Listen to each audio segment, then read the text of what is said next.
What if I told you that the food on your plate could be a tool for mass control? Buckle up, because we're about to explore a world where the elite are intentionally trying to enslave the masses through diet, specifically by forcing everyone to eat insects. In this hypothetical scenario, several key changes would need to occur.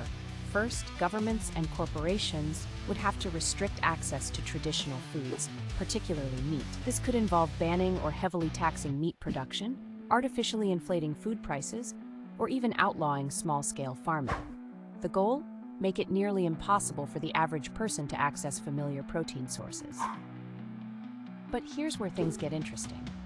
If this were truly a coordinated global effort, we'd likely see the rise of meat havens, countries refusing to comply with the insect diet push. These nations could become new centers of power, attracting wealthy food refugees seeking traditional meals. Imagine a world where a juicy steak is the ultimate luxury, available only to those who can afford to travel to these culinary oases. To make people accept eating insects, a massive propaganda campaign would be necessary.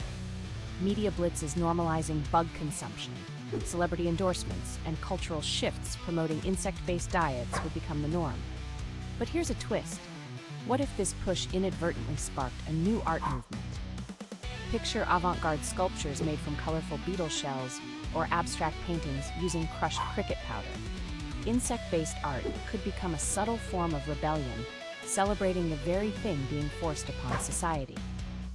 The ruling class might introduce digital food rationing through central bank digital currencies, limiting how people spend money on certain foods. They could implement carbon footprint tracking, restricting purchases of meat, dairy, or even travel for those who don't comply. But could this level of control backfire in unexpected ways? Consider this. As people are forced to adapt to insect-heavy diets, human digestive systems might begin to evolve. Over generations, we could see the emergence of humans better equipped to process insect proteins. This biological adaptation could lead to a divide in society. Those who've adapted to the new diet versus those clinging to traditional foods. Could this create a new form of dietary discrimination? As with any attempt at control, resistance would inevitably emerge. Underground farming and ranching would likely spring up, with people finding creative ways to produce meat outside of government oversight. But here's where it gets really intriguing. What if this resistance gave birth to a whole new black market economy? Imagine a world where secret butcher shops operate behind hidden doors, where code words and encrypted messages are used to arrange meat deliveries. The humble cow could become a symbol of rebellion, with underground steak dinners serving as gatherings for dissidents. In this scenario, knowing how to properly grill a burger could become a revolutionary act. But let's take it a step further. What if, in response to this resistance, the powers that be developed new technologies to mask the taste and appearance of insect-based foods?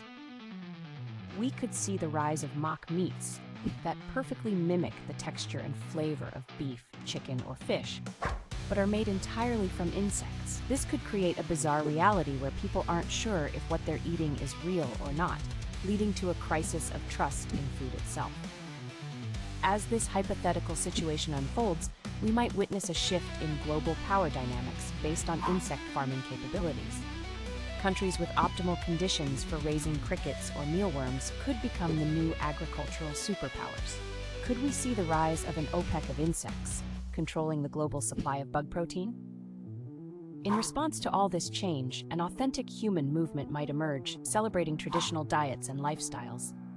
This could lead to a cultural split, with insect eaters and meat eaters becoming distinct social groups, each with their own customs, values, and even dating preferences. Could dietary choices become the new dividing line in society, replacing old prejudices with new ones? As we conclude this mind-bending journey, we're left with more questions than answers. In a world where food becomes a tool for control, how would society fundamentally change? And perhaps most importantly, what unforeseen consequences might emerge from attempting to alter the very foundation of human nutrition?